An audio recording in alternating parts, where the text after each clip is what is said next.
Ako si Julia, 20 years old. Nagtatrabaho sa Metro Manila bilang sekretary.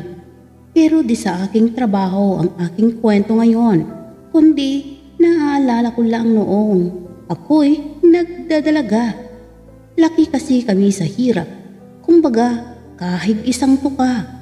Kaya kung minsan nagtatrabaho din ako bilang trabahante ng gapasan ng palay. Kasi kung di kami makikisaka ng palayan, wala din kami makain. Kaya pinangarap ko na balang araw makakaranas din ako ng karangyaan sa buhay. Nakikita ko nga lang ang mga kaedad ko noon. Halos kasama ang buong pamilya na pumupunta sila sa Jollibee. Lalo na ang aming kapitbahay. Halos may dala-dali din sila ng Jollibee. Kaya di may iwasan minsan na magselos. Kaya nag-iimpok din ako sa aking alkansya. Imbis na pumunta ako doon, iniipon ko na lang para sa aking pag-aaral. Totoo nga na napakahirap ng buhay. Lalo pa wala kaming TV, nakikiamot lang kami sa aming kapitbahay. Kung minsan, di din maiwasan na napakadamot din ng aming kapitbahay. Sinasarado nila ang kanilang bintana o kaya naman ang kanilang pintuan para di kami makapunta sa loob ng kanilang bahay. Okay naman yon sa amin. Ganun talaga ang kapalaran namin bilang isang mahirap. Ang mga magulang naman namin wala din kaya sa buhay. Kaya iniisip ko na balang araw makakaahon din kami sa hirap. Ika nga, habang may buhay, may pag-asa. Kaya isang araw, pumunta kami sa bayan. Kasama ko sila tatay at nanay. Di may iwasan na tumingin-tingin sa mga nakahilerang mga paninda sa bayan. Pero iniisip ko, nandun kami sa bayan para bumili ng mga kailangan sa loob ng bahay namin. Kaso madami ako nakikita na gusto kong ipabili kila tatay. Kaso wala din pala kami pambili. Lalo pat nakita ko uli ang paborit kong si Jollibee. Tinuro ko yun kay tatay. Sinabi ni tatay, next time na lang daw. At nangako na dadalhin kami sa araw ng aking kaarawan. Kaya nangangarap pa din ako na minsan makapasok ako sa restaurants ni Jollibee. Kaya nakakaaya kasi pagmasdan si B sa labas ng pintuan nila. Sinabi ni tatay na mag-aral daw ako para maabot ko ang aking mga pangarap sa buhay. Kaya pinagsikapan kong mag-aral mabuti at di nga ako sumuko na mas lalong nagpursigi sa pag-aaral.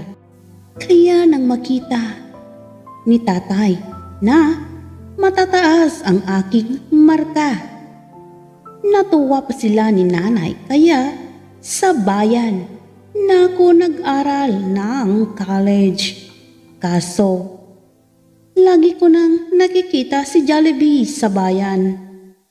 Kaya gusto ko sanang pumunta sa loob ng Jollibee. Kaso, kapos na ako sa pera. Pag ginawa ko yun, kaya imbis na sa Jollibee ako pumunta, doon ako sa turo-turo kumakain. Iniisip ko na lang na balang araw pupunta din ako dyan, promise ko sa aking sarili. Kaya nagpursigi ako at pag laging dumadaan ako, napapatingin ako kay Jollibee. Kaya naging inspirasyon ko si Jollibee na nangarap na isang araw makakapunta din ako sa kanya. Ang araw ay madaling lumipas. Araw na naging buwan at taon. Nakatapos na din ako ng pag-aaral.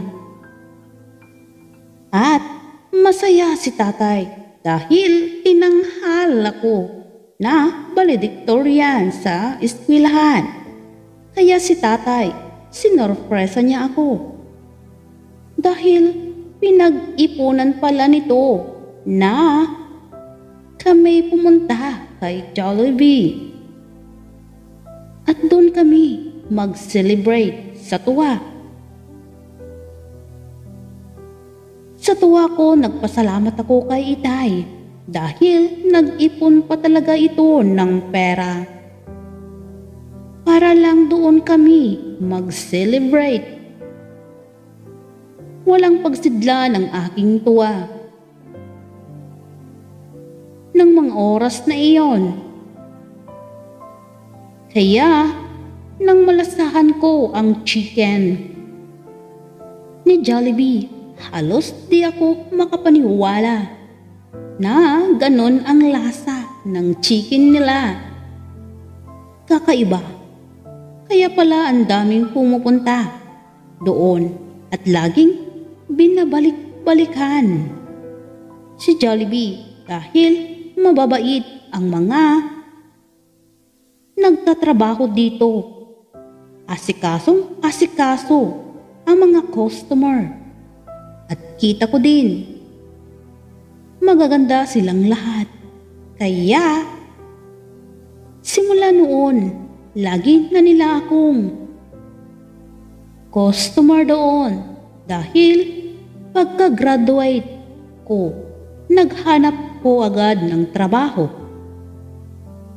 At swinerte na nakapagtrabaho sa Maynila bilang sekretarya ng malaking kumpanya. At eto nga, lagi na akong sa Jollibee kumakain dahil di ako nagsasawang balik-balikan ang kanilang luto. Kaya mula noon hanggang ngayon, si Jollibee pa din ang aking hahanap-hanapin at binabalik-balikan. Hello guys, nagustuhan ba ninyo ang kwento? Salamat sa pakikinig at panunood sa video ito. At shout out sa inyong lahat.